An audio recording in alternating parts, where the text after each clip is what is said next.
다 함께 사도신경으로 청소년부 주일 예배를 시작하겠습니다. 나는 전능하신 아버지 하나님 천지의 창조주를 믿습니다. 나는 그의 유일하신 아들 우리 주 예수 그리스도를 믿습니다. 그는 성령으로 잉태되어 동정녀 마리아에게서 나시고 본디오 빌라도에게 고난을 받아 십자가에 못 박혀 죽으시고 장사된 지 사흘 만에 죽은 자 가운데서 다시 살아나셨으며 하늘에 오르시어 전능하신 아버지 하나님 우편에 앉아 계시다가 거기로부터 살아있는 자와 죽은 자를 심판하러 오십니다. 나는 성령을 믿으며 거룩한 공교회와 성도의 교제와 죄를 용서받는 것과 몸의 부활과 영생을 믿습니다. 아멘.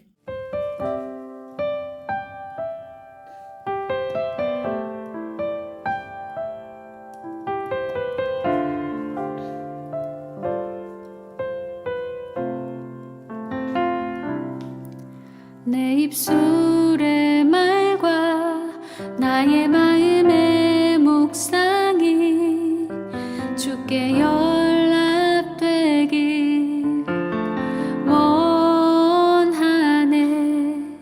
내 입술의 말과 나의 마음의 묵상이 주께 연락되길 원하네. 내 입술의 말과 나의 마음의 묵상이 주께 연락되길 원하네. 내 입술의 말과 나의 마음의 묵상이 주께 연락되길 원하네. 내 반석 나의 구원자 나의 노래할 이유 주님 눈에 축복되길 원하네. 모든 순간순간마다 주의 종 되길 원해. 주님 눈에 축복되길 원하네.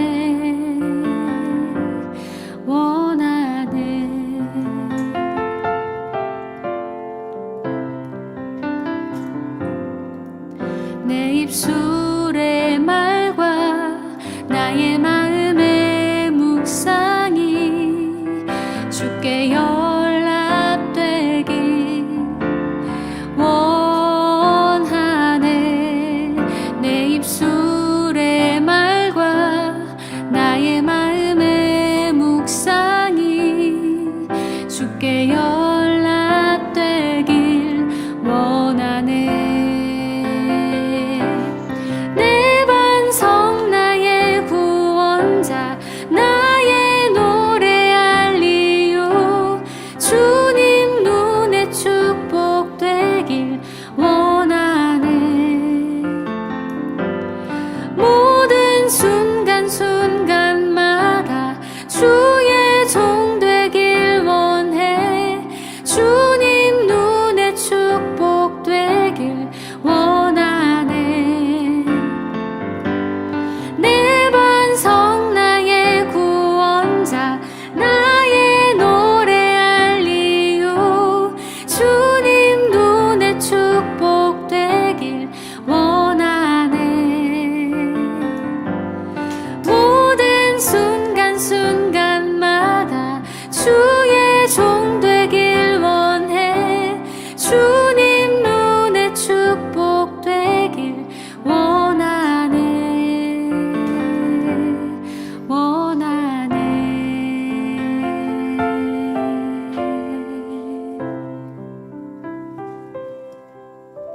네, 1월달 청소년부 기도문을 제가 읽어드리겠습니다. 다윗처럼 하나님의 마음에 합한 자가 되게 하여 주시옵소서.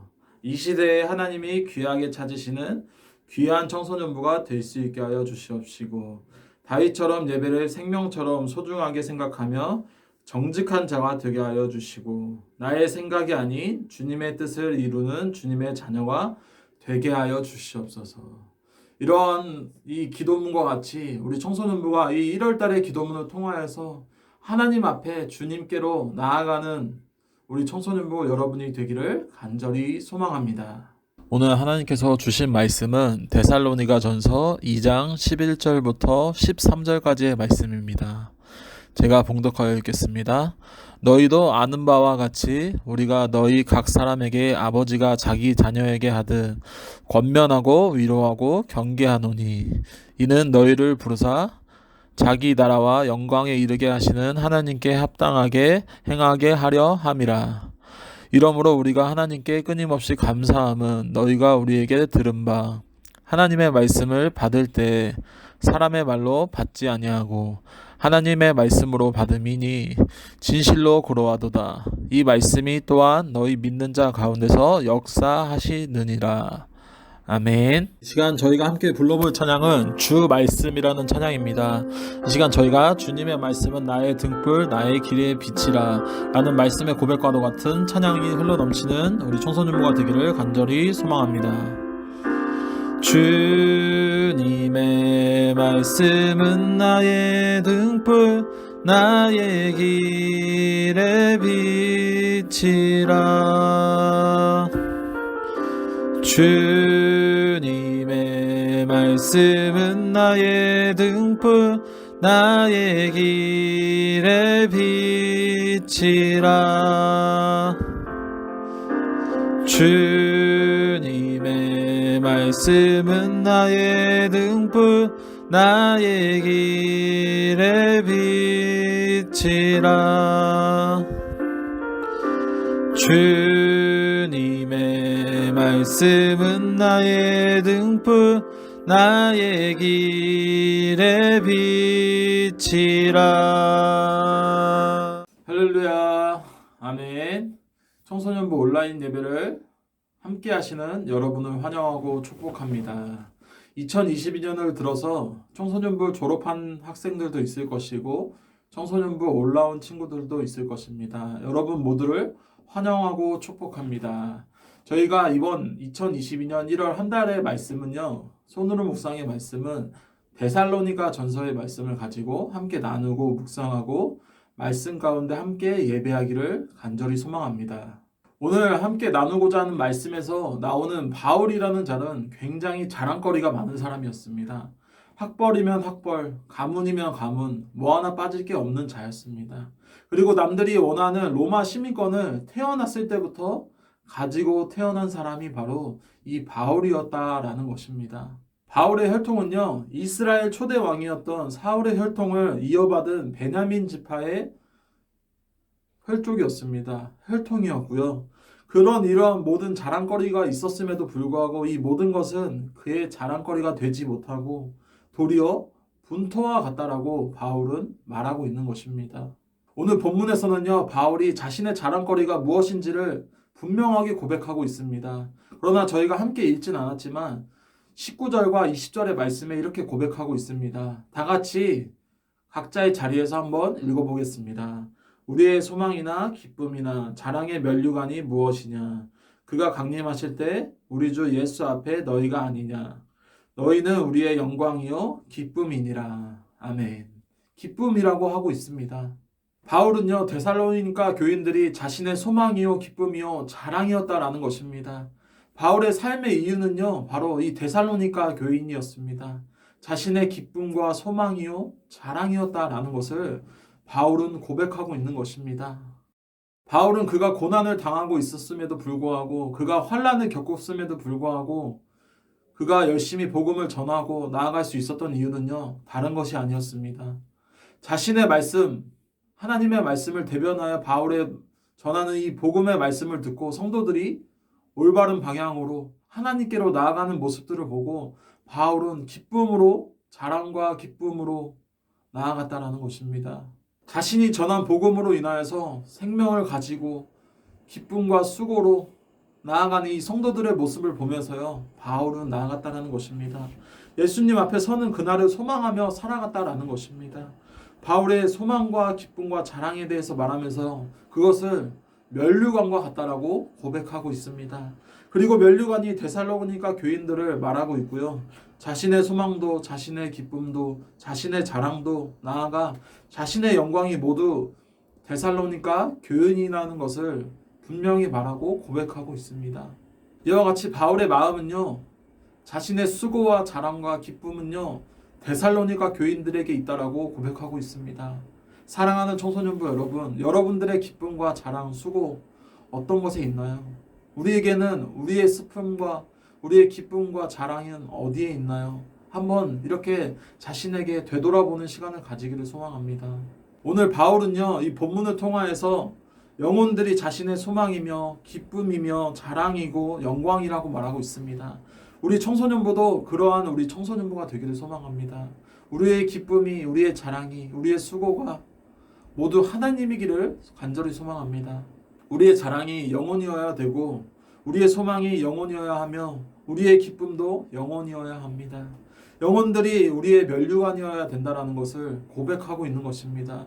그러한 고백이 저와 여러분 우리 모두의 고백이 되기를 간절히 소망합니다. 데살로니가 교인들이 자신의 기쁨이요 소망이요 자랑이 된다라고 고백할 수 있었던 이유는요, 바울이 전하는 말씀을 하나님의 말씀으로 받아들였기 때문입니다. 성도들은요, 하나님의 말씀을 바울이 대변하였다라는 것을 받아들였다라는 것입니다. 그렇기에 바울은 자신의 기쁨이요 소망이요 자랑이라고 고백하고 있는 것입니다. 그와 같은 말씀이 오늘 함께 읽은 13절의 말씀에 이렇게 고백되어지고 있습니다. 이러므로 우리가 하나님께 끊임없이 감사함은 너희가 우리에게 들은 바 하나님의 말씀을 받을 때에 사람의 말로 받지 아니하고 하나님의 말씀으로 받음이니 진실로 그러하도다. 이 말씀이 또한 너희 믿는 자 가운데서 역사하시느니라. 아멘. 데살로니가 교인들이 바울의 자랑이 될 수밖에 없었던 시작점의 이유는요, 바울이 전하는 말씀이 하나님의 말씀으로 받아들였기 때문입니다. 그와 같은 이유가 있었기 때문에 바울의 자랑거리가 데살로니가 교인들이었다라는 것입니다. 바울의 말이나 유익한 말 정도가 아니라 하나님의 말씀으로 받아들였다라고 고백하고 있습니다. 그렇게 될 수 있었던 것은 바울이 하나님의 말씀만을 전했기 때문이기도 하지만 그들이 바울이 전하는 말을 하나님으로 말씀으로 받아들였다라는 것입니다.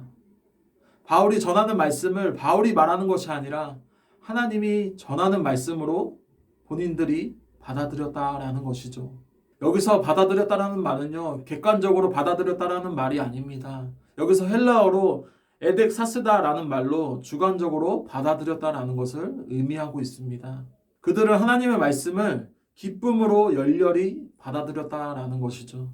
객관적으로 받아들임이란 남들이 하라는 대로 생각 없이 따라가는 것이 아니라 지극적으로 개인적으로 동의하고 의지를 가지고 받아들였다라는 것을 의미하고 있습니다. 이와 같이 가족들이 교회를 가니까 자기도 모르게 따라간 것이 아니라요, 자기 스스로 주님을 믿고 적극적으로 의지로 가지고 주님께 나아갔다라는 것이죠. 친구 따라 교회를 갔다라는 것이 절대 아니라는 것입니다. 자기의 의지대로 주님의 뜻대로 나아갔다라는 것입니다.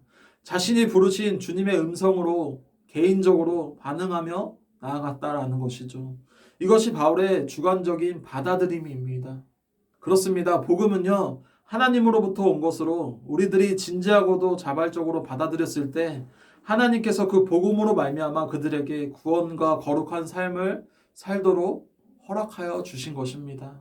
데살로니가 성도들이요, 복음을 들음으로써 믿음을 가지게 되었고요, 그 믿음은 그들이 들은 복음이 바울이라는 인간적인 음성이 아니라 하나님의 생동적이며 효과적인 가르침이라는 점을 확신하면서 가지고 나아갔다는 것입니다. 바울의 전하는 말씀이 하나님의 말씀이라는 것을 그들은 적극적으로 동의하고 주님의 음성을 따르며 하나님의 말씀을 따르며 나아갔다는 것이죠. 때문에 바울은요, 데살로니가 교인들이 복음을 전하는 사도들을 바라보는 것으로 그치지 않고요, 눈을 들어 사도들을 통하여서 역사하시는 하나님을 바라보고 사도들이 전하는 말씀을 하나님의 말씀으로 받아들였다라는 것을 의미하고 있는 것입니다. 바울이 전한 하나님의 말씀을 어떤 이들은 하나님의 말씀으로 그대로 받아들이지 않았습니다. 그래서 데살로니가에서는요, 3주밖에 복음을 전하지 않았습니다. 같은 말씀을 들었음에도 불구하고 누구는 하나님의 말씀으로, 누구는 인간의 말로 말씀을 받아들였다라는 것입니다. 복음이 전하여졌을 때 항상 사람들의 반응은요, 두 가지 반응으로 나누게 됐습니다. 한 가지는요, 인간의 말로 받아들인 하나님의 말씀이 있는가 하는가 반면, 하나는 누가 전하든 하나님의 말씀으로 받아들였다라는 것입니다. 이 두 가지의 분류를 가지고 사람들은 반응이 엇갈릴 수 있습니다. 오늘날 교회도 마찬가지입니다. 한 가지는요, 하나님의 말씀으로 받아들인가 하는 반면, 한 가지는 인간의 말로 받아들이는 말씀들이 있습니다. 이와 같이 우리는 구별할 수 있는 영적인 분별력이 필요하다는 것이에요. 두 가지 부류 중에 한 부류는요, 하나님의 말씀으로 받아 그 말씀을 자신의 삶을 돌아보고 바른 신앙의 삶으로 나아가는가 하는가 반면, 다른 한 부류의 사람들은요, 목사의 말로 받아 판단하고 대항하며 나아갑니다. 그 이유는 자신의 세속적인 이익에 적합하지 않기 때문이라는 것입니다. 성령이 처음 임하고 복음을 들고 나아갔을 때 베드로의 설교를 들은 이들이 하나님의 말씀으로 받아 마음에 찔려 회개하고 주님께 돌아오는가 하는 반면, 스데반 설교를 들은 이들도 그 말씀을 듣고 마음에 찔림을 받았지만 그들은 이를 갈고 스데반을 끌어 돌로 쳐 죽였습니다. 이와 같이 두 가지의 반응으로 나눌 수 있다는 것이죠. 그리스도인들에게, 저와 여러분 우리 모두에게 말씀이 하나님의 말씀으로 들려지는 것이야말로 참된 복 중에 하나라는 것입니다. 말씀이 전하는 이는 도구일 뿐입니다. 그가 목사이건 평신도이건 심지어 어린아이건 상관이 없습니다. 그가 전하는 말씀이 성경에 근하여 옳다면 그 말씀은 하나님의 말씀으로 우리가 받아들여야 한다라는 것입니다. 때로는요, 말씀을 전하는 자의 인격이나 삶, 그에 대한 좋고 나쁨이 그 말씀을 받아들이는데 영향을 끼치는 것이 사실이지만, 그럼에도 불구하고 그가 전하는 말씀이 다른 것을 전하는 것이 아니라 하나님의 말씀을 전한다면 그것은 우리가 하나님의 말씀으로 받아들여야 한다는 것입니다. 그것이 자신의 복이 되어지기 때문입니다. 그렇기 때문에 설교하는 자가 어떤 인성이든 어떤 모습이든 그런 모습을 상관하는 것이 아니라, 그가 전하는 말씀이 다른 것을 전하는 것이 아니라 오로지 하나님의 말씀을 전한다면 그 말씀이 하나님의 말씀으로 받아들이는 영적인 분별력이 있어야 한다라는 것이죠. 만약 말씀을 전하는 자의 삶이 온전해야 된다면 우리들 중에 누구도 말씀을 전할 자격이 없습니다. 그렇습니다. 우리는 말씀을 들을 때 전하는 자에 근거하여 받고 안 받고를 결정하는 것이 아니라는 것이죠. 바울에게 데살로니가 교인들이 기쁨이고 자랑이고 기쁨이 될 수밖에 없었던 이유는요, 바울이 전하는 말씀을 하나님의 말씀으로 받아들였기 때문입니다. 그리고 성경에 근거하여서 그의 모습을 보았기 때문입니다. 그가 살아가는 모든 삶 가운데 성경의 말씀대로 살아갔기 때문에 바울에게 있어서 데살로니가 교인들은 기쁨이고 자랑이고 수고였다라는 것입니다. 말씀을 정리하고자 합니다. 사랑하는 청소년부 여러분, 바울의 소망이요 기쁨이요 자랑의 면류관이고 영광이 되는 데살로니가의 교인들의 모습을 보게 되었습니다. 우리도 주님의 자랑이고 기쁨이고 하나님의 자녀들로서 나아가는 우리 청소년부가 되기를 소망합니다.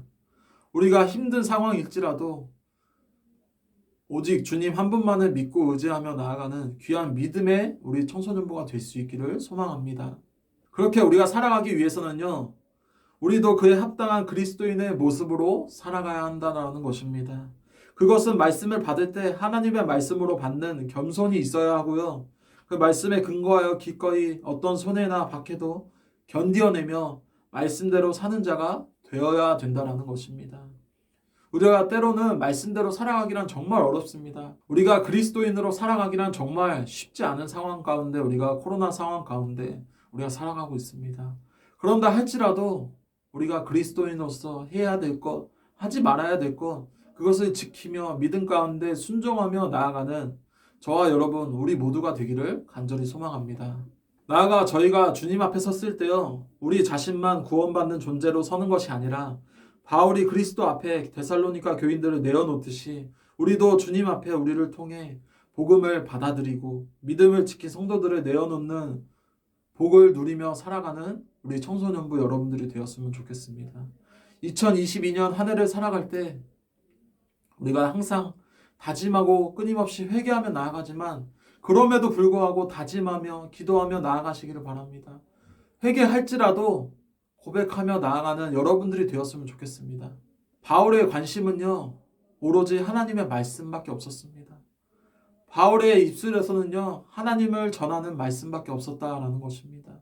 우리가 이 땅을 살아가면서, 이 세상 살아가면서 우리가 다른 것을 소중하게 여기는 것이 아니라 하나님의 말씀 가운데 순종하며 나아갈 수 있는 귀한 믿음의 청소년부 여러분들이 되시기를 간절히 주님의 이름으로 간절히 축복합니다. 다 같이 기도하겠습니다. 사랑의 하나님 감사드립니다. 2022년 이 첫 주, 이 둘째 주에 맞이하여 우리가 청소년부 온라인으로 예배를 드리게 되었습니다. 오프라인으로 함께 모여 예배드릴 수 없지만 그럼에도 불구하고 함께 예배드릴 수 있게 해주심에 감사를 드립니다. 오늘 함께 나눈 말씀과도 같이 우리가 세상을 살아갈 때 우리의 말이 아니라 하나님의 말로 전하며 나아가는 귀한 믿음의 청소년부가 될 수 있게 도와주시옵시고, 오프라인으로 예배가 언제 되어질지는 모르겠지만 우리가 그럼에도 불구하고 각자의 자리에서 함께 예배하며 나아가는 귀한 우리 청소년부가 될 수 있게 도와주시옵소서. 예수님의 이름으로 기도드립니다. 아멘. 이 시간 주기도문으로 청소년부 온라인 주일 예배를 마치겠습니다. 하늘에 계신 우리 아버지, 아버지의 이름을 거룩하게 하시며 아버지의 나라가 오게 하시며 아버지의 뜻이 하늘에서와 같이 땅에서도 이루어지게 하소서. 오늘 우리에게 일용할 양식을 주시고 우리가 우리에게 잘못한 사람을 용서하여 준 것 같이 우리 죄를 용서하여 주시고 우리를 시험에 빠지지 않게 하시고 악에서 구하소서. 나라와 권능과 영광이 영원히 아버지의 것입니다. 아멘.